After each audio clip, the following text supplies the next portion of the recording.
Leksimizni davamlaştırmamız hürmetlik vatandaş. Bugünkü islaha 2021 yıl 5. ayının 2. gün. Endiki mavzumunda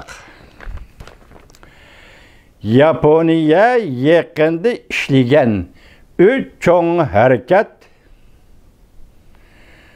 ten Cunaha'yı hatırcam bulalmadı. Mavzulu haber 4. ayının 30. gün Venviyet orbiti ilan kılındı. Haber. Bundan başladı. Makalanın abduru coşağı. Bu haber emas makale. Amerika'da Prezident Joe Biden hükümeti Aksaray'a kirgendiğin kiyen. Hazırgıca sabık Prezident Trump'dan Cungo siyasetini ançıkıp özgertmedi. Prezident Trump'dan Soda siyasetini, Uyguristan siyasetini, Hong Kong siyasetini, Tayvan siyasetini, jukumluk virüs mesuliyetini sürüştü kılış cihetlerde sabık Prezident Trump'dan katı kol siyasetini özgertmedi. Bu özgertmeslik çotna hata sokkan Beijing'in kalbine soğuklaştırdı. Cunah'a katlam segekleşti ki ve tonup yetti ki Cungo Amerika münasebetinin sabık Prezident Trump devriden burunki devrige qaytip kelişi emde mutlak mümkün bulmay kaldı. Yakında Xi Jinping Katarlık Cunah'ın yukarı katılmadan Amerika doğrusunda boşap geçişe başladı. Beijing'in yallanma mütehassisleri nadamet çekip Beijing'in perişan halatını aşkarlaşkı başladı. Beijing Amerika ile zaten kandak münasebet kılış gerek.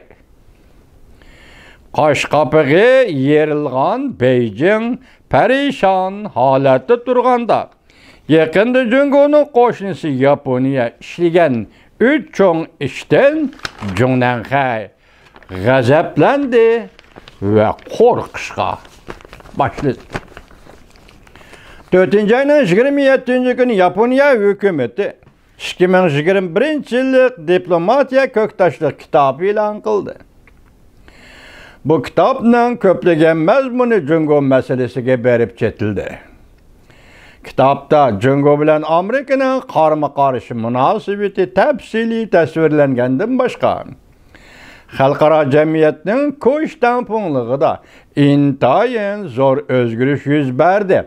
Yani Cungo Kompartiyasının harbiy kengaymichiligi deniz saqchilari ishlatadigan deniz saqchilari qonuni hamda Sharqi dengiz, Janubiy dengizlar elib berayotgan faoliyatlariga diqqat qilinganligi va ansirabayotganligi bildirildi.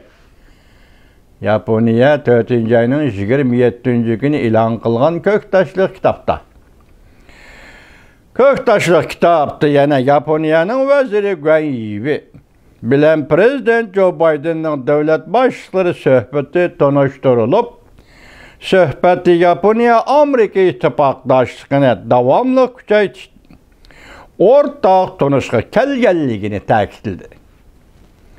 Bundan başka Yaponiya diplomatiya köktaşlık kitabı da Hong Kong meselesi, Uyguristan meselesiga dikkat kılınganlığını bildirip, Tayvan Yaponiyanın en mühim şeriki ve dosti deb hesapladı. Jukumluk virüs vaziyeti aslında Yaponiya, Tayvan'ın Xalqaro Sayyiat Teşkilatıga qatnashishini qo'lladı. Yaponiya her yili diplomatiya köktaşlık kitabı ilan kıldı.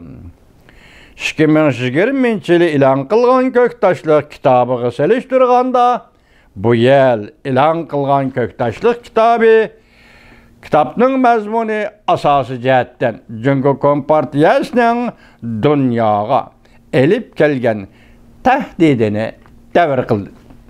Cevabını o devamını anlayış vatandaş.